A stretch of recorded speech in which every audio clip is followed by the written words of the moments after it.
Now, I was getting, like all boys, you get around 13, 14 years old, you like to get behind the wheel of a car. And Dad didn't own an automobile, but my Uncle Walter did. He owned an open touring car, a Chevrolet. So I showed an interest in Uncle Walter and in his car, with the results that he would take me for rides, and I would help him with the polishing, the changing of the oil, and the greasing of the car, and fixing flat tires. Flat tire was a very common occurrence in those days because the tires were not very good, and we had a large number of, we had a lot of rocks on the highway and stuff like that on these gravel roads, and if you struck one of them or a chuck hole, you ended up with a flat tire. So I was experienced in helping Uncle Walter to change tires. I got around Uncle Walter to the point where he began to let me get behind the wheel of the car, and I began to get driving experience. But in those times, you were allowed a driving license at age 14. And I had to wait until my 14th birthday the following summer, and I went down, and the licensing bureau at that time was nothing more than one person sitting in the courthouse, a justice of the peace called Judge Prince.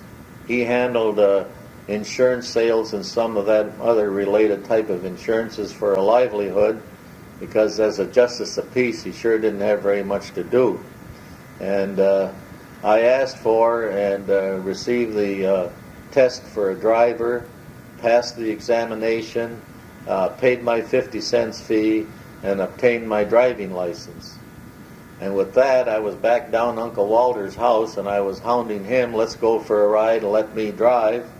And he would. He was one peach of a fella, but he didn't trust me with the car alone, and I think that was good judgment on his part. And it wasn't until years later that my brother got the first car in our family. That was a Ford two-door sedan, and it had what they call a Ruxel gear in it. Now, anybody known anything about a Ford Model T knows that you had 3 foot pedals. One was a forward, and one was a reverse, and the third one was the brake pedal.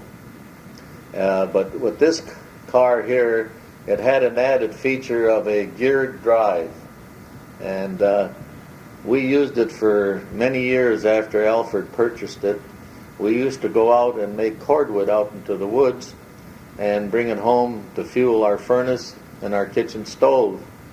And Dad and a friend of his by the name of Joseph Casabon, they had an old Dodge chassis, and they fashioned that into some sort of a cordwood rack, and with those large tires it could carry a full cord of wood, which weighs in the neighborhood of about 4,000 or 5,000 pounds, green wood.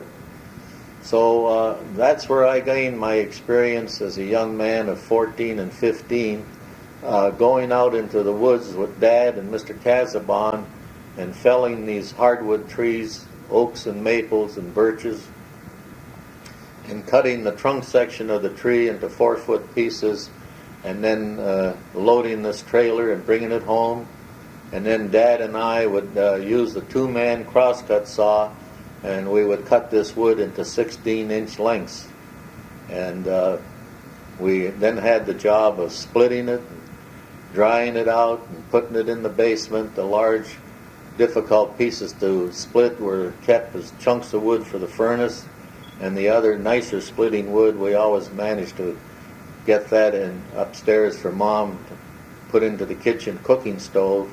And Dad then was only earning about $3.75 a day for an 8-hour day, so it kind of eased off on our fuel bill by we making this wood. We would make anywhere from 8 to 10, maybe 12 cords of wood a season, and then Dad would buy 3 to 4 ton of coal, and that would supplement our fuel needs for the winter.